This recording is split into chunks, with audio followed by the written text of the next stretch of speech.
Kita bicara pilihan produk yang harusnya dijual di vending machine kalian yang ada di satu lokasi.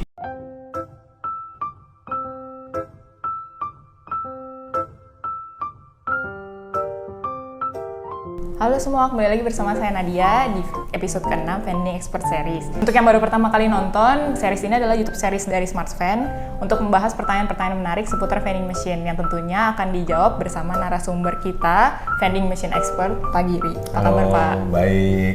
Di episode sebelumnya kan sudah dibahas tentang mencari lokasi yang ideal untuk penempatan vending machine nih Pak.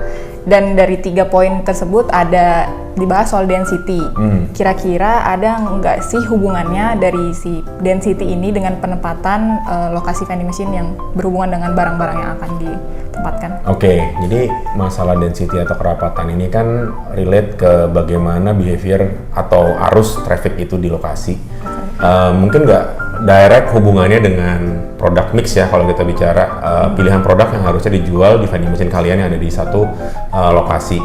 Nah, density itu sendiri sebenarnya lebih kepada arus traffic di sana yang kita ingin tangkap sebanyak-banyaknya. Artinya semakin rapat berarti opportunity vending machine kita untuk bisa berinteraksi sama traffic di sana lebih tinggi ketimbang yang densitasnya atau density-nya lebih renggang. Nah, membahas soal pilihan produk tadi itu juga ada 2 perspektif. Yang pertama, perspektif dari sisi misalnya kalian sebagai pemilik barang atau produk. Contoh misalnya Nadia sebagai pemilik produk kosmetik, harusnya Nadia lebih tahu target marketnya Nadia ada di mana seharusnya, gitu kan, di lokasi apakah seperti tempat umum, di mall, gitu kan, itu akan lebih spesifik. Nah, perspektif yang kedua ini relate buat kalian yang memang ingin berbisnis vending machine tapi kalian punya keleluasaan untuk memilih produk yang dijual di mesin. Nah, ini kalian mesti memilih produk yang sesuai dengan kebutuhan dari orang-orang yang ada di lokasi tempat vending machine kalian tempatkan.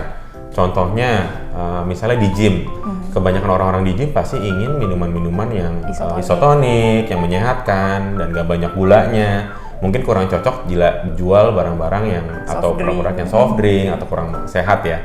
Dan itu jenis produk. Yang kedua yang mesti diperhatikan juga adalah harga produk. Di sini kita berbicara mengenai istilahnya buying power dari traffic yang ada di sana. Itu perlu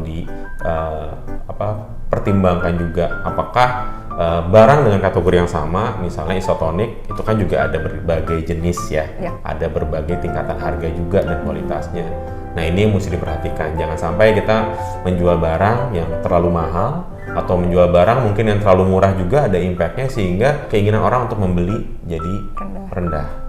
Berarti untuk faktor yang menentukan produk itu berada di lokasi yang ideal itu salah satunya adalah density dari si food traffic di sekitarnya dan juga produk yang dijual itu relevan dengan orang-orang yang berada di sekitar tempat tersebut. Betul, jadi semakin relevan, semakin sesuai barang-barang yang dijual di vending machine tersebut, kemungkinan penjualannya baik dan responnya baik akan tinggi.